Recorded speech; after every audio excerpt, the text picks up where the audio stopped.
ขอนอบน้อมด้วยเสียงกล่าวแด่พระพุทธเจ้าผู้ทรงรู้ผู้ทรงเห็น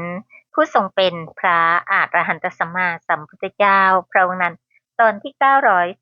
935ตื่นเถิดลุกขึ้นเถิดมาทำความประเสริฐให้เกิดขึ้นแก่ตนและเกื้อกูลแก่เหล่าสัตว์บุคคลพึงรีบขวนขวายในความดีพึงห้ามจิตเสียจากบาปเพราะว่า เมื่อบุคคลทำความดีช้าอยู่ใจจะยินดีในบาปนะโมตัสสะภะคะวะโตอะระหะโตสัมมาสัมพุทธัสสะนะโมตัสสะภะคะวะโตอะระหะโตสัมมาสัมพุทธัสสะนะโมตัสสะภะคะวะโตอะระหะโตสัมมาสัมพุทธัสสะพุทธังสรณังคัจฉามิธัมมังสรณังคัจฉามิสังฆังสรณังคัจฉามิ ทุติยัมปิพุทธังสรณังคัจฉามิทุติยัมปิธัมมังสรณังคัจฉามิทุติยัมปิสังฆังสรณังคัจฉามิตติยัมปิพุทธังสรณังคัจฉามิตติยัมปิธัมมังสรณังคัจฉามิตติยัมปิสังฆังสรณังคัจฉามินัตถิเมสรณังอัญญังพุทโธเมสรณังวรังเอเตนะสัจวัชเชนะ วัตเตยังสัตถุสาสเนนัตถิเมสรนังอัญญังธัมโมเมสรนังวรังเอเตนะสัจวัชเชนะวัตเตยังสัตถุสาสเนนัตถิเมสรนังอัญญังสังโฆเมสรนังวรังเอเตนะสัจวัชเชนะวัตเตยังสัตถุสาสเนที่พึ่งอื่นของข้าพเจ้าไม่มี พระพุทธเจ้าเป็นที่พึ่งอันประเสริฐของข้าพเจ้าด้วยการกล่าวคำสัตย์นี้ข้าพเจ้าพึงเจริญในพระศาสนาของพระศาสดาที่พึ่งอื่นของข้าพเจ้าไม่มีพระธรรมเป็นที่พึ่งอันประเสริฐของข้าพเจ้าด้วยการกล่าวคำสัตย์นี้ข้าพเจ้าพึงเจริญในพระศาสนาของพระศาสดา ที่พึ่งอื่นของข้าพเจ้าไม่มี พระสงฆ์เป็นที่พึ่งอันประเสริฐของข้าพเจ้า ด้วยการกล่าวคำสัตย์นี้ข้าพเจ้าพึงเจริญในพระศาสนาของพระศาสดา ปานาติปาตาเวรามณีสิกขาปะทังสมาธิยามิอทินนาทานาเวรามณีสิกขาปะทังสมาธิยามิกาเมสุมิชฌาจาราเวรามณีสิกขาปะทังสมาธิยามิมุสาวาทาเวรามณีสิกขาปะทังสมาธิยามิปิสุนาวาจาเวรามณีสิกขาปะทังสมาธิยามิพลุสวาจาเวรามณีสิกขาปะทังสมาธิยามิสัมปัปปลาปะเวรามณีสิกขาปะทังสมาธิยามิมิจฉาอาชีวาเวรามณีสิกขาปะทังสมาธิยามิข้าพเจ้าขอสมาทานอาชีวถามากศีลตามเยี่ยงอย่างพระอรหันต์เพื่ออนุปาทาปรินิพพานในปัจจุบัน บูชาพระรัตนตรัยอันสูงสุด ปานาติปาตาเวรามณีสิกขาปะทังสมาธิยามิอทินนาทานาเวรามณีสิกขาปะทังสมาธิยามิอพรหมจริยาเวรามณีสิกขาปะทังสมาธิยามิมุสาวาทาเวรามณีสิกขาปะทังสมาธิยามิสุราเมรยะมัชฌปมาทฐานา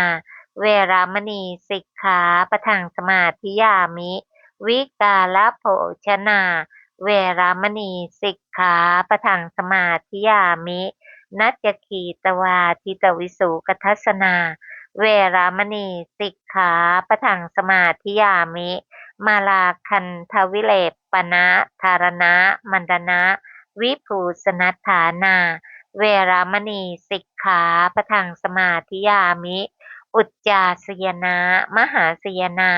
เวรามณีสิกขาปะทังสมาธิยามิชาตะรูปะรัชตะปฏิฆหานาเวรามณีสิกขาปะทังสมาธิยามิข้าพเจ้าขอสมาทานศีล10 ประการนี้ตามเยี่ยงอย่างพระอรหันต์ เพื่ออนุปาทาปรินิพพานในปัจจุบันบูชาพระรัตนตรัยอันสูงสุดขอเจริญกุศลกรรมบท10งดเว้นจากอกุศลกรรมบท10เจริญบารมี10เจริญบุญญาเกิริยาวัตถุ10เจริญโพธิปักขียธรรม37ประการอันประกอบด้วยสติปัฏฐาน4สัมมาปัฏฐาน4อิทธิบาท4อินทรีย์5พละ5โพชฌงค์7อริยมรรคมีองค์8เพื่ออนุปาทาปรินิพพานในปัจจุบันบูชาพระรัตนตรัยอันสูงสุดท่านผู้มีบุญมากทั้งหลายก็คงตื่นกันขึ้นมาแล้วนะคะด้วยความสุขกายสุขใจและปลอดภัยกันอยู่เป็นอย่างไรบ้างคะได้ฝังขุมทรัพย์คือบุญไว้ในที่ต่างๆมากมายแค่ไหนคะขุมทรัพย์คือบุญของผู้ใดเป็นสตรีก็ตามเป็นบุรุษก็ตามฝังไว้ดีแล้วด้วยทานศีลสัญญมะคือความสำรวมธรรมะคือความฝึกตนในเจดีย์ก็ดีในสงฆ์ก็ดีในบุคคลก็ดีในแขกก็ดีในมารดาก็ดีในบิดาก็ดีในพี่ชายก็ดีขุมทรัพย์นั้นชื่อว่าฝังไว้ดีแล้วใครๆไม่อาจผจญได้เป็นของติดตามตนไปได้บรรดาโภคะทั้งหลายที่เขาจำต้องละไปเขาก็พาขุมทรัพย์คือบุญนั้นไปขุมทรัพย์คือบุญไม่สาธารณะแก่ชนเหล่าอื่นโจรก็ลักไปไม่ได้บุญนิธิอันใดติดตามตนไปได้ปราดพึงทำบุญนิธิอันนั้นบุญนิธินั้นอำนวยผลที่น่าปรารถนาทุกอย่างแก่เทวดาและมนุษย์ทั้งหลายเทวดาและมนุษย์ปรารถนานักซึ่งอิทธผลใดๆอิทธผลทั้งหมดนั้นๆอันบุคคลย่อมได้ด้วยบุญนิธินี้ความมีวรรณะงามความมีเสียงเพราะความมีสวดทรงดีความมีรูปงามความเป็นใหญ่ยิ่งความมีบริวารอิทธผลทั้งหมดนั้นอันบุคคลย่อมได้ด้วยบุญนิธินี้ความเป็นพระราชาเฉพาะประเทศความเป็นใหญ่สุขของพระเจ้าจักรพรรดิที่น่ารักความเป็นพระราชาแห่งเทวดาในทิพยกายทั้งหลายอิทธิผลทั้งหมดนั้นอันบุคคลย่อมได้ด้วยบุญนิธินี้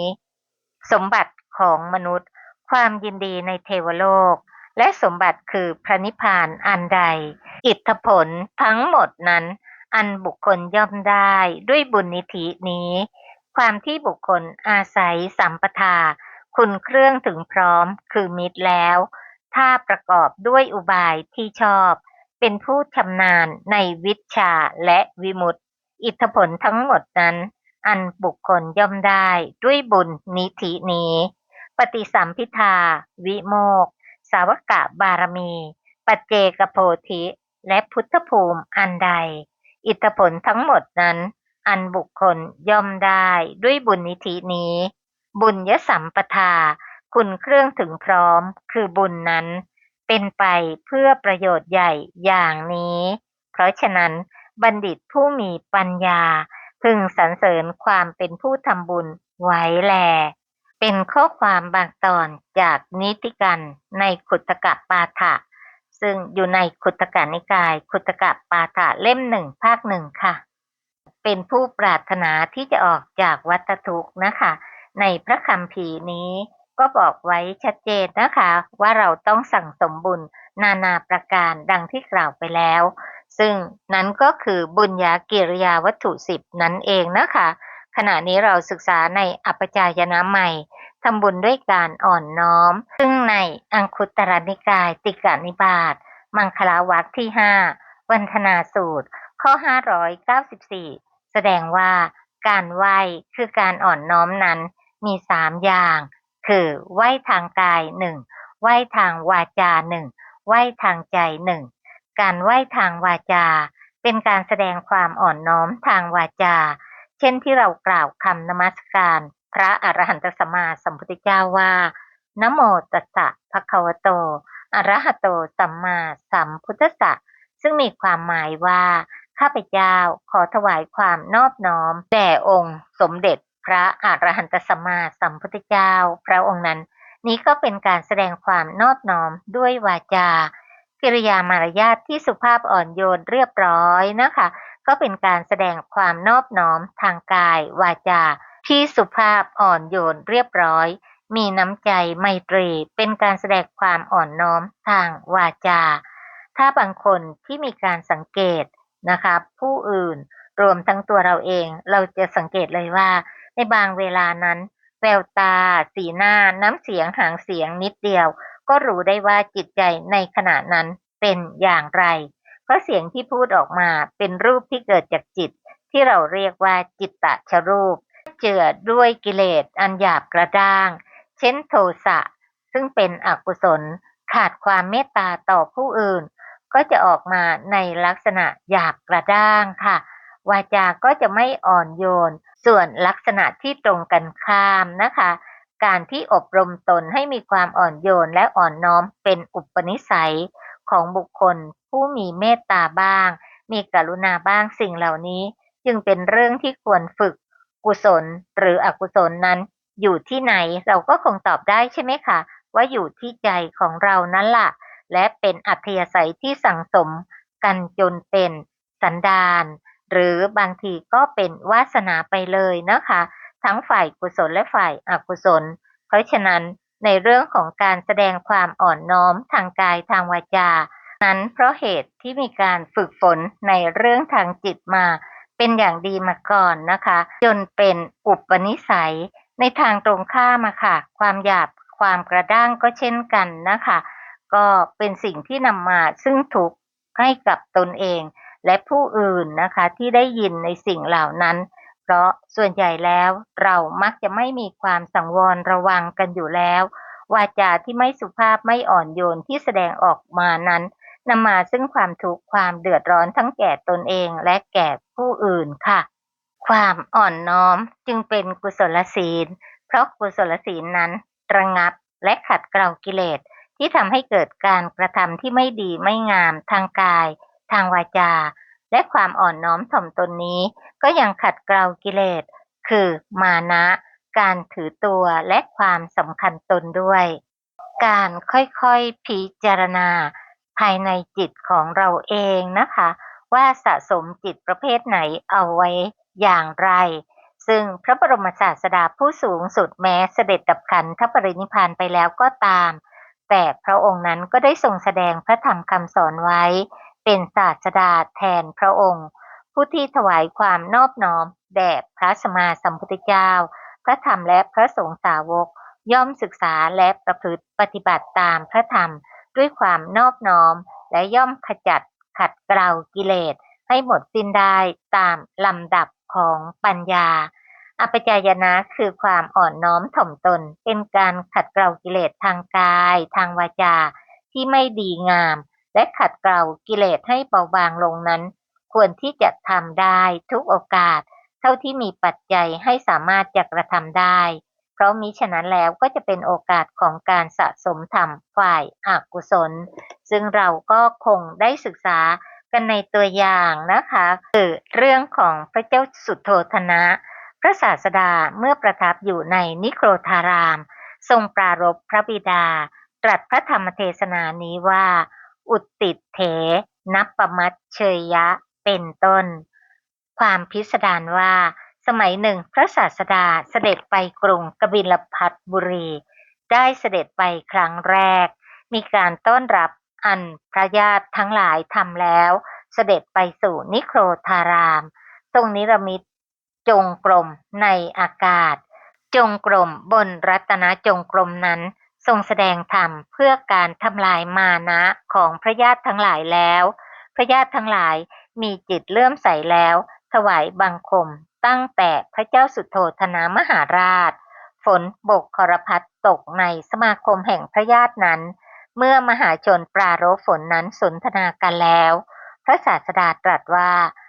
ใช่แต่บัดนี้เท่านั้นหาไม่ได้ภิกษุทั้งหลายถึงในการก่อนฝนโบกครพัดก็ตกในสมาคมแห่งญาติของเราเหมือนกันดังนี้จึงตรัสเวสสันดรชาดกซึ่งเราก็ได้กล่าวกันไปแล้วนะคะ ว่าชาดกต่างๆนั้นจะไม่มีผู้ใดแสดงได้เลยเว้นพระสัมมาสัมพุทธเจ้าเท่านั้นค่ะเพราะเป็นเรื่องของพระองค์บรรดาพระญาติซึ่งฟังพระธรรมเทศนาแล้วหลีกไปอยู่แม้องค์หนึ่งก็ไม่นิมนต์พระศาสดาแล้วแม้พระราชาก็ไม่ทรงนิมนต์เลยด้วยทรงดำริว่าบุตรเราไม่มาสู่เรือนของเราจากไปไหนดังนี้แล้วได้เสด็จไปก็แลครั้นเสด็จไปแล้วรับสั่งให้คนตกแต่งข้าวต้มเป็นต้นให้ปูลาดอาสนะทั้งหลายไว้เพื่อภิกษุมีประมาณ20,000ในพระราชมณฑีวันรุ่งขึ้นพระศาสดาเมื่อเสด็จเข้าไปสู่พระนครเพื่อบิณฑบาตทรงใคร่ครวญว่าพระพุทธเจ้าในอดีตทั้งหลายเสด็จถึงพระนครแห่งพระบิดาแล้วเสด็จตรงไปสู่ตระกูลแห่งพระญาติทีเดียวหรือหนอแลหรือว่าเสด็จเที่ยวไปเพื่อบิณฑบาตโดยลำดับทรงเห็นว่าเสด็จเที่ยวไปโดยลำดับดังนี้แล้วจึงเสด็จดำเนินไปเพื่อบิณฑบาตตั้งแต่เรือนหลังแรกเป็นพุทธประเพณีของพระพุทธเจ้าทุกๆพระองค์นะคะแม้ในอดีตจนถึงปัจจุบันและจะมีในอนาคตซึ่งเราจะสังเกตได้เลยว่าพระองค์นั้นจะต้องพิจารณาย้อนกลับไปว่าพระพุทธเจ้าในอดีตนั้นทรงประพฤติเยี่ยงใดพระมารดาของพระราหุลประทับนั่งบนพื้นปราสาทและเห็นแล้วจึงกราบทูลประพฤติเหตุนั้นแด่พระราชาพระราชาทรงจัดแจงผ้าสาดกรีบเสด็จออกไปถวายบังคมพระศาสดาแล้วตรัสว่าลูกเพราะเหตุไรท่านจึงให้ข้าพเจ้าฉิบหายท่านเที่ยวไปเพื่อภิกษาให้ความละอายเกิดขึ้นแล้วแก่ข้าพเจ้าเหลือเกินขึ้นชื่อว่ากรรมไม่ควรอันท่านทำแล้วการที่ท่านเที่ยวไปด้วยวอทองคำเป็นต้นเที่ยวไปเพื่อภิกษาในนครนี้นั่นแหละจึงควรท่านให้ข้าพเจ้าละอายทำไมพระศาสดาตรัสว่ามหาบพิตรอาตมาภาพให้พระองค์ละอายหาไม่ได้แต่อาตมาภาพย่อมประพฤติตามวงศกุลของตนพระราชาพ่อก็การเที่ยวไปเพื่อภิกษาแล้วเป็นอยู่เป็นวงของข้าพเจ้าหรือพระศาสดาตรัสว่ามหาบพิตรนั่นมิใช่เป็นวงของพระองค์แต่นั่นเป็นวงของอาตมาภาพเพราะพระพุทธเจ้าไม่ใช่1,000เสด็จเที่ยวไปเพื่อบิณฑบาตแล้วเป็นอยู่เหมือนกันดังนี้แล้วเมื่อจะทรงแสดงธรรมได้ภาษิตพระคาถาเหล่านี้ว่าอุติเทนะปะมัชเชยาธัมมังสุจริตังจาเรธรรมาจารีสุขังเสติอาสมิงโลเกปรัมหิจาธัมมังจเรสุจริตังนานังทุจริตังจาเรธรรมาจารีสุขังเสติอาสมิงโลเกปรัมหิจาบรรพชิตไม่พึงประมาทในก้อนข้าวอันตนพึงลุกขึ้นยืนรับบุคคลพึงประพฤติธรรมให้สุจริตผู้มีปกติประพฤติธรรมย่อมอยู่เป็นสุขในโลกนี้และโลกหน้าบุคคลพึงประพฤติธรรมให้สุจริตไม่พึงประพฤติธรรมนั้นให้ทุจริตผู้มีปกติประพฤติธรรมย่อมอยู่เป็นสุขในโลกนี้และโลกหน้าแก้อัดบทเหล่านั้นบทว่าอุทิศเถความว่าในก้อนข้าวอันตนพึงลุกขึ้นยืนรับที่ประตูเรือนของชนเหล่าอื่นบทว่านับประมัชเชยะความว่าก็ภิกษุเมื่อให้ธรรมเนียมของผู้เที่ยวบิณฑบาตเป็นปกติเสื่อมแล้วแสวงหาโภชนะอันประณีตชื่อว่าย่อมประมาทในก้อนข้าวอันตนพึงลุกขึ้นยืนรับแต่เมื่อเที่ยวไปตามลำดับรอกเพื่อบิณฑบาตชื่อว่าย่อมไม่ประมาททำอยู่อย่างนี้ชื่อว่าไม่พึงประมาทในก้อนข้าวที่ตนพึงลุกขึ้นยืนรับบทว่าธัมมังความว่าเมื่อละการแสวงหาอันไม่ควรแล้วเที่ยวไป ตามลำดับรอกชื่อว่าพึงประพฤติธรรมคือการเที่ยวไปเพื่อภิกษานั้นแลให้เป็นสุจริตคำว่าสุขังเสตินั้นสักว่าเป็นเทศนาอธิบายว่าเมื่อประพฤติธรรมคือการเที่ยวไปเพื่อภิกษาชื่อว่าประพฤติธรรมเป็นปกติย่อมอยู่เป็นสุขโดยอิริยาบถแม้ทั้งสี่ในโลกนี้และโลกหน้าในเรื่องอิริยาบถปัปพานั้นเนี่ยเราต้องศึกษาให้ดีๆนะคะในยุคอดีตท่านเหล่านั้นมีความเข้าใจอย่างดีเยี่ยมเพราะอยู่ใกล้พระบรมศาสดาทรงตรัสว่าใครเดินเป็นการเดินของใครเดินด้วยเหตุอะไรซึ่งในอิริยาบถปัปพานั้นจะเป็นวิปัสสนาก็ต่อเมื่อมีการพิจารณาถูกต้องตรงตามพุทธประสงค์ค่ะซึ่งหากเข้าไปกำหนดในภาวะปกติโดยทั่วไปแล้วต้องรู้ชัดในเรื่องของการหมุนไปของรูปธรรมและนามธรรมว่านั้นคือจิตตชวายโยธาที่หมุนไปด้วยเจตนากรรมอันเป็นไปในกุศลเพื่อบิณฑบาตค่ะบทว่านตังทุจริตังความว่าเมื่อเที่ยวไปในอโคจรต่างด้วยอโคจรมีหญิงแพทย์สยาเป็นต้นชื่อว่าย่อมประพฤติธรรมคือการเที่ยวไปเพื่อภิกษาให้เป็นทุจริตไม่ประพฤติอย่างนั้นพึงประพฤติธรรมนั้นให้เป็นสุจริตไม่พึงประพฤติธรรมนั้นให้เป็นทุจริตคำที่เหลือมีเนื้อความดังกล่าวแล้วเหมือนกันในเวลาจบเทศนาพระราชาทรงดำรงอยู่ในพระโสดาปัตติผลแล้วเทศนาได้มีประโยชน์แม้แก่ชนทั้งหลายผู้ประชุมกันดังนี้แลเรื่องนี้นะคะก็คงจะจำกันได้ว่าพระพุทธบิดานั้นได้กราบพระพุทธเจ้าเป็นครั้งแรกแต่ในสองการก่อนนั้นได้กราบพระโพธิสัตว์ใน7 วันแรกนะคะที่พระบาทของพระองค์ยกขึ้นบนศีรษะของอสิตะฤาษีซึ่งเป็นอาจารย์ของพระเจ้าสุโธทนะตอนแรกพุทธบิดาปรารถนาจะยกพระหัตถ์ของพระองค์ซึ่งเป็นพระโพธิสัตว์นั้นให้ไหว้ในพระชาติสุดท้ายนี้พระองค์จะไหว้ใครมิได้เลยนะคะฉะนั้นเวลาเราเห็นพระพุทธรูปไหว้ให้เรารู้ว่ามันไม่ถูกต้องเพราะพระองค์นั้นจะไม่มีการพนมมือไหว้ใครแม้ตอนเป็นอะไรคะสัมมาสัมโพธิสัตว์ในพระชาติสุดท้ายค่ะในการที่สองคงจำได้ใช่ไหมคะในวันวัปปะมงคลซึ่งพระองค์นั้นได้ลุกขึ้นประทับนั่งเจริญอานาปานสติจนได้ฌานที่1แล้วเงาของพระอาทิตย์นั้นไม่เคลื่อนไปตามเวลาแต่กลับตรงอยู่อย่างนั้นค่ะจึงเป็นวาระที่พุทธบิดาได้ทรงกราบไหว้เป็นครั้งที่2นะคะในครั้งนี้ในฐานะของความเป็นพระสัมมาสัมพุทธเจ้าเมื่อพุทธบิดาทรงกราบลงไปจึงทำให้พระญาติซึ่งมีมานะกล้านั้น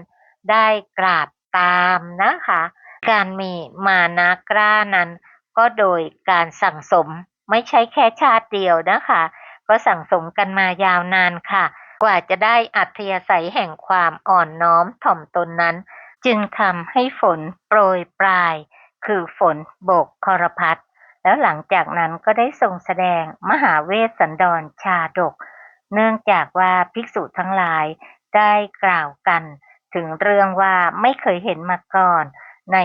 ลักษณะของฝนอย่างนี้พระองค์จึงตรัสว่าฝนโบกครพัดนี้มิได้ตกแค่ครั้งนี้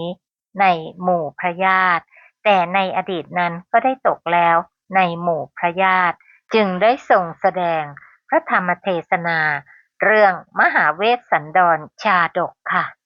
ในการอ่อนน้อมนั้นจึงเป็นบุญประเภทหนึ่งใช่ไหมคะไม่ต้องเสียเงินอะไรเลยและการอ่อนน้อมนั้นควรบูชาอ่อนน้อมในคนที่ควรบูชา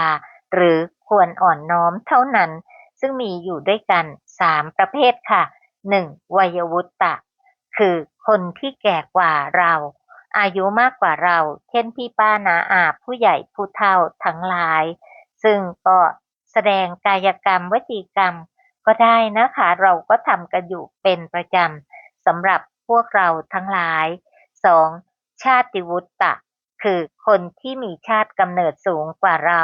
คือพระมหากษัตริย์พระราชินี พระราชโอรส พระราชธิดา แม้จะมีอายุน้อยกว่าเรา แต่ชาติตระกูลสูงก็ควรแสดงความเคารพ เพราะเป็นไปเพื่อความเจริญ 3. คุณวุตตะ คือคนที่มีคุณธรรมสูงกว่า เช่น พระภิกษุสามเณร แม้จะมีอายุน้อยกว่า เราก็ควรนอบน้อมถ่อมตนต่อท่าน เพราะท่านมีคุณธรรมคือศีลสูงกว่าเรา หรือคนที่มีบุญคุณต่อเรา เช่น พ่อแม่ครูอาจารย์ หรือท่านที่มีบุญคุณต่อแผ่นดิน ซึ่งจัดเป็นการทำบุญอย่างหนึ่งในพระพุทธศาสนา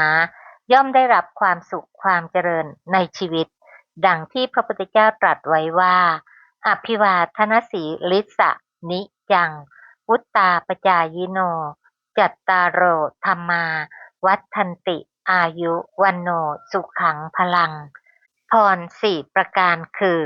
อายุยืน 1. ผิวพรรณผ่องใส 1. การมีความสุขกายสุขใจ 1. การมีกำลังกายกำลังใจ 1. ย่อมเจริญแก่บุคคลผู้มีการกราบไหว้เป็นปกติ ประพฤตินอบน้อมต่อวุฒะบุคคลคือผู้ใหญ่อยู่เป็นนิจ